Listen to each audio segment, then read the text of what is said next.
¿no? O sea, todos los impuestos en contra de la producción y del trabajo siguen vigentes. Pero se amplió, fueron por el salario y quedó. O sea, ya fueron al salario derecho y quedó. No, y después se bajan, como fue una de las primeras medidas del gobierno de Macri, que fue bajarle los impuestos a las mineras, sí, claro, a las grandes premiar corporaciones. Entonces, en eso es claro que el sistema impositivo del país es completamente regresivo y siempre golpea al sector social más vulnerable, porque sí, eso es lo que se ha avanzado este gobierno, pero se mantiene desde hace años y siempre golpea al mismo sector. Entonces, cuando vos decís, me asusta en relación a lo que se viene, nosotros decimos, lo alertamos más que nos asusta, pero nosotros sabemos que tanto la salida a la portuguesa, la salida a la uruguaya, es seguir atado al Fondo Monetario Internacional. Y seguir atado al Fondo Monetario Internacional es seguir garantizándole los condicionamientos que te pone para seguir pagando esa deuda que, como hemos discutido muchas veces en esta mesa, es completamente ilegítima, fraudulenta, que la mayor parte ya se fugó. Entonces nosotros alertamos quienes confían o ven la necesidad de que, como nosotros queremos que este gobierno se vaya ya mismo y creemos que ya está, ya fue el gobierno de Macri, el problema es lo que viene, no solamente el ahora que se vaya Macri. Entonces en eso nosotros alertamos cuál es la política que se va a llevar adelante. Por eso tanto se habla del pacto social, porque en el pacto social volvemos a lo mismo. ¿Quién termina perdiendo en ese pacto social? ¿Las corporaciones, los empresarios? No, por eso te dicen que hay que acordar entre el Estado, los empresarios y los trabajadores. Y en eso siempre terminamos perdiendo los sectores trabajadores. Entonces, en eso hay que tener mucho cuidado con lo que se viene. Por eso, desde la izquierda, desde el MST, el Frente Izquierda Unida, lo que apostamos es cómo seguimos organizados, porque lo que se viene va a ser seguir peleándola en la calle, porque al ajuste lo vamos a tener que enfrentar. Hoy veíamos el cierre, en realidad el posible cierre con una empresa en la zona sur, una papelera. 200 familias nuevamente en la calle y la tomaron los trabajadores para que no los echen, resguardando su fuente de trabajo. Entonces, es cómo avanzamos para defender los derechos de los trabajadores. Y nosotros decimos que con el fondo, ¿qué es lo que se plantea? Por eso hablan y de darle garantía al Fondo Monetario. Nosotros nunca dijimos que no vamos a dejar de pagar. Nosotros nunca hablamos de quita, porque esta deuda se tomó en un gobierno democrático. ¿A quién le consultó el gobierno de Macri que había que ir a pedirle el préstamo al Fondo Monetario Internacional? A nadie. ¿Quién vio los dólares que entraban al país? Nadie, porque se fugó. Entonces hay que tomar medidas de fondo que yo dudo que el gobierno de Fernández lo tome. Que uno es la nacionalización de la banca. O sea, no puede ser que los grandes bancos sigan controlando la economía del país. Y no lo proponen ellos, lo proponemos de la izquierda. Por eso creemos que es tan importante apostar y apoyar a que haya más legisladores, más diputados de izquierda que peleen y hagan la diferencia. Porque después en las cámaras terminan votando todos para el mismo lado. La izquierda que se plantea. Escuchaba dos cosas, por un lado. La primera, lo que vos decías en relación a cómo se prepara hacia después del 27. Lo primero es que ya están hablando distintas editoriales y demás que están discutiendo si no hay un adelanto de el cambio de gobierno, porque hay que aclarar y volver a recordar un poquito que lo que se puso en debate son las PASO, algo que desde la izquierda la veníamos cuestionando desde un primer momento por hacer que los partidos emergentes queden a mitad de camino y demás. Ahora, como ha dejado este lapsus bastante importante de quién gobierna, porque lo cierto es que hay una suerte de cogobierno entre Macri, que ya fue, y Alberto, que todavía no es, pero casi. Entonces se cuestiona eso. Entonces también está hablando de si no se adelanta el paso del mando. Y después lo otro es hacia después, porque vos decías, bueno, la gente va a aguantar cómo se encamina la política económica, cuál va a ser el desarrollo en relación a la relación con el FMI, el pago de la deuda y demás, y se están dando pautas hacia dónde quieren ir. Por eso, por ejemplo, yo decía antes, lo del pacto social.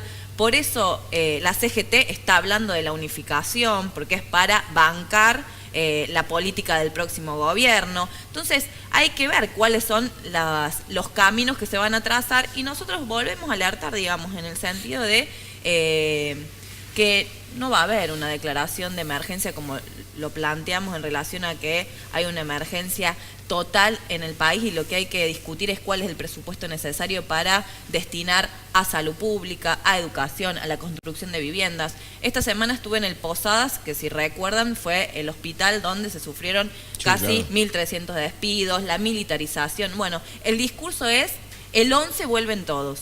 Bueno, nosotros dijimos, vamos a pelear para que el 11 de verdad vuelvan todos.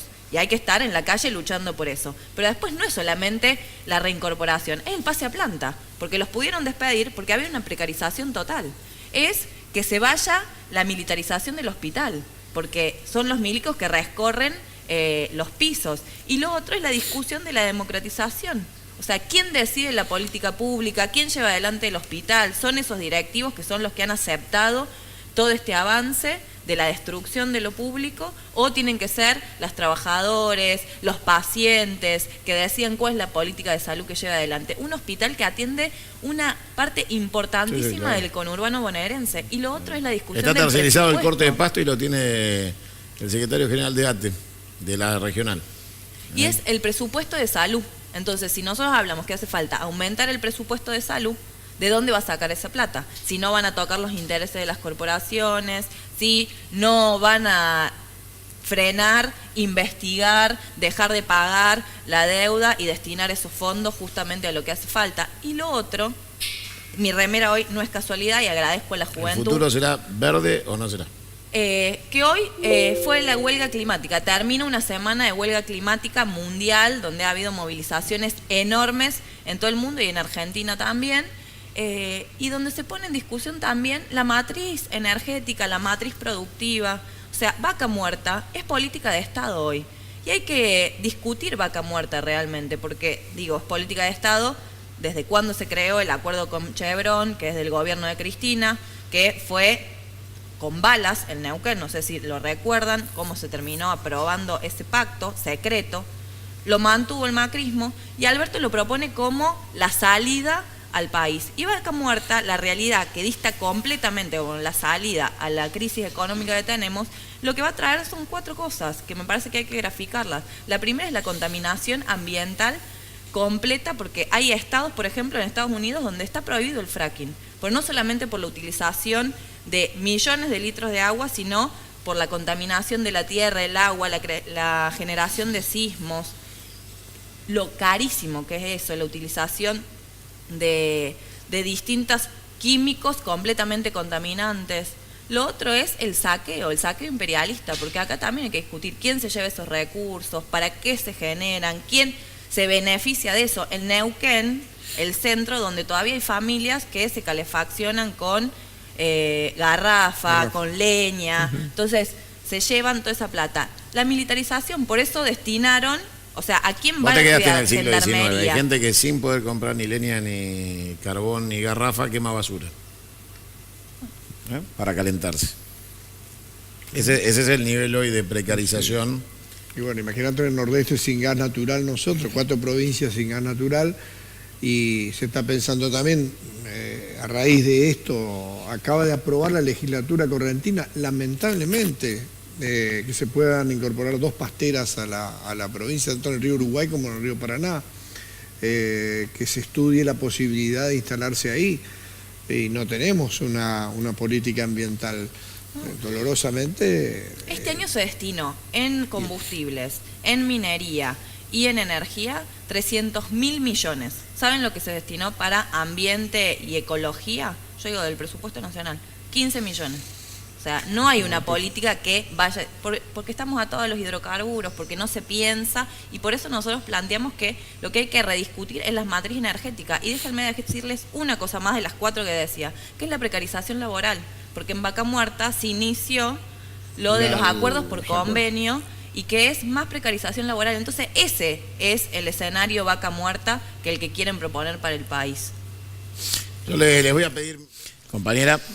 Sí, yo en esto creo que más allá de la expectativa que hay, yo creo que ya hay un sector importante que está haciendo la experiencia antes de la elección de octubre.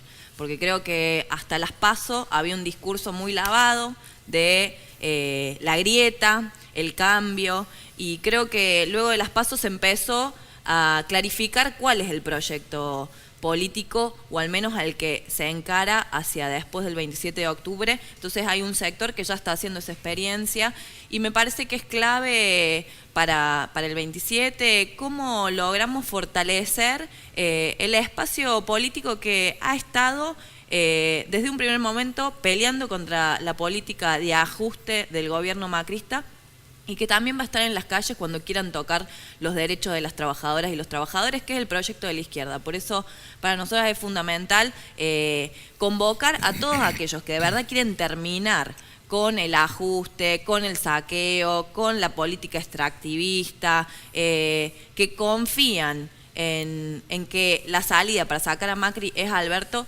es que apuesten a la necesidad que tenemos que en el Congreso, en la legislatura, porque nosotros hablamos a nivel nacional, pero también es en la ciudad. Porque nosotros en la ciudad venimos denunciando hace mucho tiempo que el avance, por ejemplo, de todo el negocio inmobiliario no lo ha llevado adelante solo el macrismo, ha sido en acuerdo con los legisladores del PJ, del kirchnerismo. Entonces, que es necesario también que estén las voces de los legisladores de izquierda. Nuestro compañero Alejandro Bodar, por ejemplo, ha sido un compañero que ha estado siempre denunciando esto y llevando adelante una política real con proyectos propios, denunciando cuál es la política que llevó durante todos estos gobiernos, durante todo este tiempo el gobierno macrista. Entonces creo que hace falta votar a la izquierda, que sabemos lo que votamos, que no hay panquequismo en esto, que sabemos dónde vamos a estar siempre, y dejarles un chivo que me parece que es muy bueno de invitación, que el 5 hacemos un gran acto en el Obelisco. Vamos a copar la 9 de julio del Frente Izquierda Unidad con todas nuestras candidatas y candidatos, con Nicolás del Caño, nuestro candidato a presidente, pero va a estar también Vilma Ripoll como una de las oradoras, yo voy a ser otra, y compañeros de todo el frente, para poder levantar bien fuerte la política de la izquierda y la necesidad de cambiar estructuralmente. Yo decía recién lo de la huelga climática, lo que está en cuestión es el sistema. Si el sistema no da respuesta, lo que hay que cambiar es este sistema capitalista, y es en todos los ámbitos, y en eso apostamos a seguir avanzando. Gracias por venir. No, gracias a ustedes. Les voy a pedir...